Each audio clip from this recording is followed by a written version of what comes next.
شیعہ کی جو پہچان بیان ہوئی ہے وہ یاد حسین اور انتظار مہدی. یہ دشمن بھی ہمیں جو ہے وہ اسی عنوان سے جانتا ہے. اور اس کا سب سے بڑا جو جلوہ ہے وہ اربعین ہے. اربعین کے اندر آپ دیکھیں اس وقت جتنی بھی دنیا جمع ہوئی ہے وہ ان کے جو ہیں وہ دو ہی چیزیں وہاں ہم دیکھ رہے ہیں. ایک وہ یا حسین کہہ رہے ہیں اور دوسرا زمانے کے امام کو پکار رہے ہیں.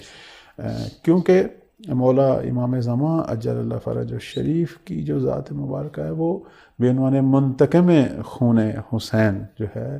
چونکہ مولا جب ظہور فرمائیں گے روایات میں ہے کہ جو 5 فریادیں جو میرے مولا کی یا 5 ندائیں جو پوری دنیا سنیں گی، اس میں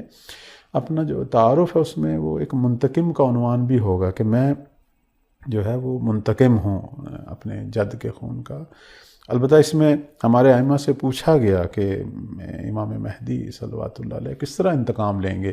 وہ قاتلین جو ہیں وہ تو قبروں میں جا چکے ہیں، تو کیسے انتقام لیا جائے گا؟ چونکہ قاتلین سے یا تو مختار نے کافی حد تک انتقام لیا یا قبروں میں ہیں اور عذاب الہی جھیل رہے ہیں.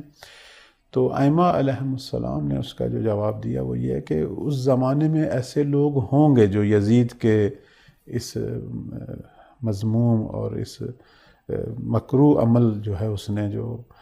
مورد غضب پروردگار جو عمل انجام دیا ہے، اس عمل پر وہ فخر کا اظہار کریں گے اور کہیں گے کہ ہم بھی اگر ہوتے تو ہم بھی یہی کچھ کرتے. اور اس طرح کی باتیں ہم آج کے دور میں بھی سن رہے ہیں. یعنی ایک گروہ ہے اسلام کے اندر ہی ہے، ناسبی ہیں، تکفیری ہیں،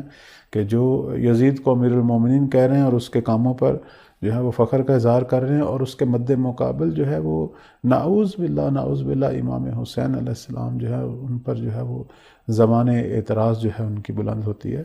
تو یہی لوگ جو ہیں تا ظہور قائم ہیں، اور یہی لوگ اس وقت فرزند حسین کے مد مقابل بھی کھڑے ہوں گے. یعنی وہ بغض اور عداوت جو سید الشہداء کی ان کے دلوں میں ہوگی وہ اس صورت میں سامنے آئے گی کہ یہ لوگ جو ہیں وہ نام یزید لے کر جو ہے، بالکل اس کو ہماری روایات میں سفیانی تحریک بھی کہا گیا ہے. تو یہ لوگ جو ہیں یہ آئیں گے اور وہاں امام مہدی علیہ السلام جو ہیں اس یزید کی یہ جو نسل ہے، اب یہ روحانی نسل ہے، شیطانی نسل ہے، اس نسل کو جو ہے جو دوبارہ زمانے کے حسین کے مد مقابل کھڑی ہوئی ہے، اب اس کو جو ہے مولا جہنم واصل کریں گے.